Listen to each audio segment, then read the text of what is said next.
Archive of Forgotten Things. It started innocently enough, like most strange things do. Sam had always been a curious man, spending late nights scrolling through obscure corners of the internet, hidden forums, old chat rooms, places where few dared to venture. So when he stumbled upon the link to the Archive of Forgotten Things, his curiosity got the better of him. It was an old site, barely functional, with strange, mismatched fonts and no real explanation of what it contained. But there was something irresistible about it. The site looked abandoned. But what would a site like this be abandoned for? He clicked. The page loaded slowly, displaying a blank, dimly lit room with an old wooden desk at the center. The walls were lined with shelves, though instead of books, the shelves contained small, curious objects: a broken wristwatch, a torn photograph, a single blackened glove, a shattered mug. The objects were neatly arranged as if someone had purposefully placed them there, but there was no sign of who or what was behind it all. The site had no navigation. There were no descriptions, no other pages to load, just a small prompt in the corner that said, "Add your forgotten item." Sam was intrigued. He had nothing to lose, so he clicked on the button. An upload screen appeared. It allowed him to choose a file or image of something forgotten, but he couldn't understand why it would need to be forgotten. Was this a game? A puzzle? His mind raced with the possibilities. Maybe a piece of lost media, an old photograph of a moment long past. He thought about the things he had lost over the years, meaningless trinkets, old tickets to concerts that no longer mattered. But then he thought of something a little more personal, a necklace his ex-girlfriend had given him. They'd broken up and he'd kept it for years, despite the painful memories attached. But one night, in a fit of rage, he threw it away. It was a painful moment, and he'd never really thought about it again. He snapped a picture of his empty hand, nothing in it, and uploaded it to the site. The screen flickered. Then the prompt appeared again. "Add your forgotten item." Sam blinked. Hadn't he just uploaded something? He clicked on the site again. But now, the objects in the room on the screen had changed. The mug had shifted position. The wristwatch had been replaced with a dusty pair of sunglasses. A new item, a red scarf, was now sitting where the old photograph once was. And there, in the corner of the screen, next to the desk, was a small, delicate silver necklace, twisted in an intricate, almost painful-looking knot. He recognized it immediately. It was the necklace he had thrown away years ago. But how? How was this possible? The object had been lost, gone forever. There was no way it could be on this website. A message appeared on the screen. "Some things you choose to forget, others they choose you." Sam recoiled. His heart was racing, his fingers trembling as he glanced around the room, expecting anything to move. The room felt suffocating, closed off. He didn't understand what was happening, but his instinct told him to leave. He clicked the tab to close the site, but the page refused to load. It stayed frozen. The message kept blinking. "Some things you choose to forget." His computer screen flickered wildly, going black for a few moments before coming back on. The necklace in the corner of the room on the screen had moved. It was now hanging from the chair next to the desk. He stared at the image for a long time, his mind racing. This wasn't just some weird coincidence. Something was wrong. The urge to go back to the site was overwhelming. Sam couldn't look away. He clicked again, and this time the website was different. The room was darker, and in place of the desk, there was a door, an old wooden door, partially ajar. It had no handle, but a soft glow seemed to emanate from the crack. Then on the desk, there was a new message. "Only one item can leave." A chill ran down Sam's spine. He was no longer looking at an innocuous website. This was something far worse, something that didn't just exist on the screen, but bled into his world. He closed his eyes for a moment. When he opened them, the door on the screen was wider now, and Sam could hear a low whispering sound coming from the other side. The soft voice echoed in his ears, though the words were unintelligible. There was something hauntingly familiar about it. He glanced down at his hands. They were trembling. He had to get out, had to shut it all off. But before he could hit the power button, the whispering stopped. And then a low click echoed from behind him, a sound from the other room. The door to his apartment had creaked open. Frozen in terror, Sam slowly turned his head. His heart hammered against his chest, each beat feeling like it was drowning out the world. The room was empty. He sat there for what felt like hours, staring at the computer screen as the items in the archive continued to move, shifting from one place to another. He noticed that they were beginning to look more like his belongings now. The old leather wallet he had lost during a camping trip, a photo frame with a picture of his parents, a cracked phone case from a long-forgotten model, and finally, on the desk, the necklace. It was no longer on the screen. It was in his apartment, lying on the floor in front of him, the half twisted into the same painful knot. The door to the room slammed shut. He looked around in horror as the whispers grew louder, surrounding him. There was no escape. The screen flickered once more. Some things you choose to forget, but we never forget you. And then the room was silent. Sam didn't sleep that night. He sat motionless in his desk chair, lit only by the dying glow of his monitor. The necklace remained where it had dropped, on the floor by his feet. He didn't dare touch it. He tried to convince himself it was a coincidence. Some kind of elaborate prank, a hallucination, maybe a stress response, but deep down he knew better. The archive wasn't just a website, it was real, and it remembered him. By morning, Sam's apartment felt wrong. The light filtering through the curtains seemed duller, the air tasted stale like dust and static. He tried leaving, grabbing his keys and stepping into the hallway. But the moment he closed his apartment door behind him, he felt it, an unbearable pressure like being watched by a dozen invisible eyes. His vision flickered like a buffering video, and when he turned to look down the hallway, it wasn't his hallway anymore. The paint on the walls was peeling, the carpet was gone, the lights buzzed above, flickering between dim yellow and pitch black, and worst of all, there were no doors. Not his neighbors, not the stairs, not even his own.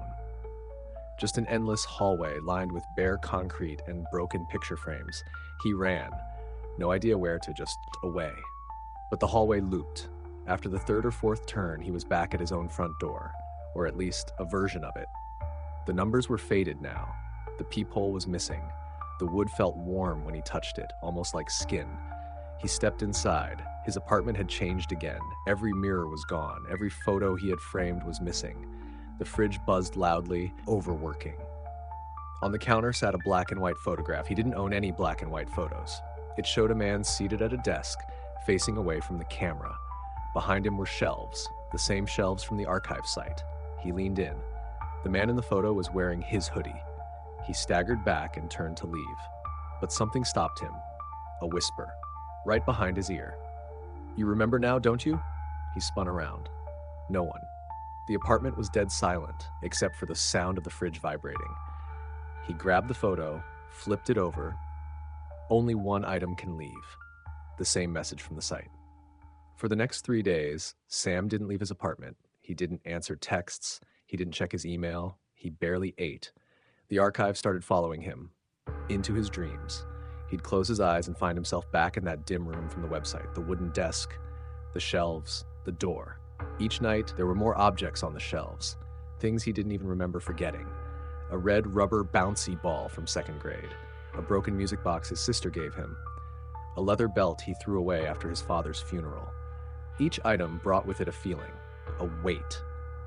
Guilt, fear, grief, and a realization he hadn't just forgotten these things, he had buried them.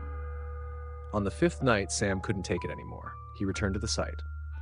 This time, the room was different. There were no shelves, just the desk, and behind it, himself, staring directly into the screen. His face was gaunt, his eyes were sunken, but he was smiling. Slowly, the image began to move. The other him stood up and motioned toward the camera, toward Sam. "Come here." Sam backed away from the screen. The lights in his apartment flickered again. The air grew heavy. He turned, and standing at the end of the hallway was a figure, the same one from the photograph. Sam screamed, slammed the laptop shut, but it was too late. The figure was in the room now. No footsteps, no movement, just instant presence, like it had always been there. It spoke without a mouth. "You forgot what you buried. You buried what you feared. We are not here to punish you. We are here to return it." The necklace, still lying on the floor, began to twitch. Then it moved, snaking its way toward Sam's foot like a metallic centipede. He ran, out of the apartment, down the stairwell, onto the street. But the world outside had changed. The streets were empty, buildings loomed in silence. Every window was black, and above him a massive, yawning shape in the sky. Not the moon, not the sun. And I, looking down, watching. Sam ended up at a motel miles away, the kind of place people go to disappear. No phone, no laptop, just a change of clothes and a locked door. He thought he could escape it. Thought maybe the archive only lived online. But that night, when he turned on the motel room TV, it was there. Instead of cable, the screen displayed the archive again. The same room, the desk, the door. The door was open now. From the other side, a voice whispered, "We don't want your memories, we want you." The last thing Sam remembers was the door on the screen opening into his motel room. Ending twist, a police report was filed for Sam's disappearance. No leads, no signs of struggle. His apartment was undisturbed, except for the walls, where the paint had been scraped away, revealing dozens of small handwritten messages beneath. All of them said, "Add your forgotten item." His laptop was found still powered on, battery somehow still running. The screen displayed a single web page, the Archive of Forgotten Things. At the center of the room was a new object on the desk. A photograph of Sam, sitting at the desk, looking right at you and smiling. Archive of Forgotten Things, Part 3. Sam's mind was splintering. He couldn't tell how long he'd been in the motel. Days, maybe weeks. Time passed differently now. He stopped trusting clocks. They ticked backward. Sometimes they vanished. Once he woke up to find the hands of the wall clock digging into the drywall like insect legs. But the worst part was this. Every time he blinked, he swore he could feel shelves being built behind his eyes. The archive wasn't a place anymore. It was inside him. Every object he tried to forget, every memory he buried, it all had weight. And that weight had been accumulating for years. The site didn't show him anything that wasn't already his. It didn't create the archive. It harvested it. One night, in a moment of despair, Sam tried to destroy the laptop. He smashed it against the motel floor until the screen bled liquid black and the keyboard twisted like melted bones. He breathed heavy, waiting for something. Relief, silence, freedom. But then came a sound he'd never forget. A knock at the door. 3 slow taps. He didn't answer. The knock came again. Then, without warning, the lights went out. The motel room filled with a dark, wet silence. Something was breathing just outside the door. Not animal, not human, too rhythmic, like an echo trying to remember the sound of lungs. And then the voice returned, whispering through the cracks in the door. "Your archive has grown, Sam," he snapped. In a panic, he opened the door to confront whatever was waiting on the other side, and found himself standing in the archive, not the motel, not the hallway. He was there. The shelves were endless now. No ceiling, no floor, just infinite space and rows upon rows of objects, each glowing softly. He stumbled forward, passing pieces of his own life. The report card he forged in 7th grade, the half-written song he wrote for someone he never confessed to, a dog collar, his childhood beagle, Benny, and a blood-soaked cassette tape. He didn't recognize it. Not yet. A voice echoed from deeper in the archive. "We are not here to torment you, Sam. You built this. You fed it. One forgotten thing at a time. All we ask is that you claim what's yours." He kept walking, drawn forward like something pulling his ribs forward from the inside. The room changed. Now he stood before a mirror, not his reflection.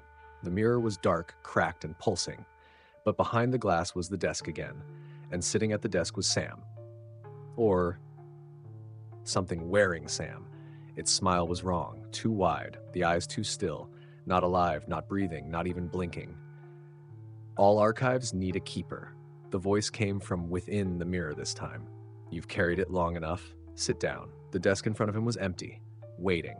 One object lay on the surface, the twisted necklace. Sam shook his head. He backed away. But the archive responded. The shelves groaned. The objects began to rattle violently, shivering with memory and grief. The lights overhead, if there even were lights, flickered in seizures of color.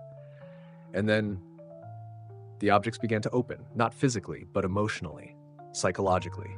He felt them, all of them. The pain of losing Benny, the shame of the forged grade, the heartbreak of the song never sung. And then that cassette, suddenly, he remembered it.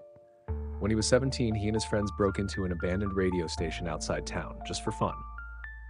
They recorded a fake horror broadcast, screams, static, weird whispers, but something answered them. a low hum beneath the signal. It played back even after they stopped recording. They laughed it off. That night, one of his friends, Logan, disappeared. No one ever found him. Sam buried the memory, convinced himself it didn't happen that way. But the archive hadn't forgotten. And now the cassette was whirring. It slid into a dusty player beside the desk on its own. The recording began. Static, laughter, shouting, then silence. And then Logan's voice, Sam, are you listening? It's still in the signal. It never left. Sam, don't forget. Don't let it. The tape snapped. The room fell silent. Then came the final message, etched into the desk, burned deep into the wood like a brand. You cannot unremember the archive. You can only become it. And that was when Sam woke up. Back in the motel, no laptop, no mirror, no necklace, just one object lying on his chest, a folded paper written in his handwriting. You left the door open. He turned on the TV. The archive was on every channel, and behind the desk now, behind the shelves, there was a second chair, empty, waiting.